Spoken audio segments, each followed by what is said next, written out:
हिन वक़्तु असां वटि जेका सिंध जी रागदारी जो निज़ाम आहे या जेको सिस्टम आहे उहो घणे भाङे जेके ॿाहिरियूं धुनियूं या ॿाहिरियों जेके राग माण्हू छेड़िया या गाना छेड़िया उन्हनि जे मार्फत थो वञे।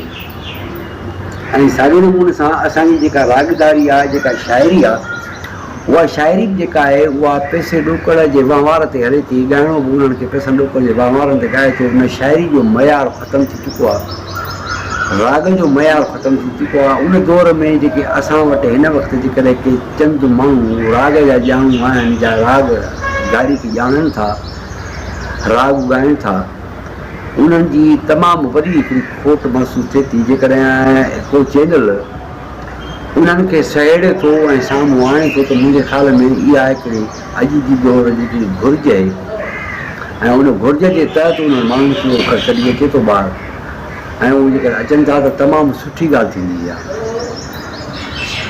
मिसाल जे तौर ते असां वटि हिन वक़्तु केरु थो राग जो सही नमूने सां ॼाणे या केरु थो राग खे सही नमूने सां ॻाए ॿुधाए त इहा तमामु हिकिड़ी वॾी हिकिड़ी खोट आहे। चंद माण्हू आहिनि जेके ॻाइनि था, बल्कि मां त ईअं चवंदुसि त कुझु अहिड़ा फनकार सिंध आहिनि जंहिंजा मां नालो नथो वठणु चाहियां।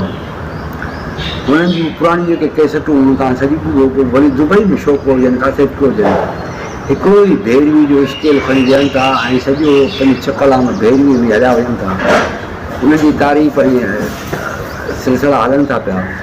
उन दौर में जेकॾहिं तव्हां हीअ चैनल जेकॾहिं उन्हनि फनकारनि खे खणी थो अचे जेके असांखे सोरठ ऐं पयारी में फ़र्क़ु करे ॿुधाइनि था।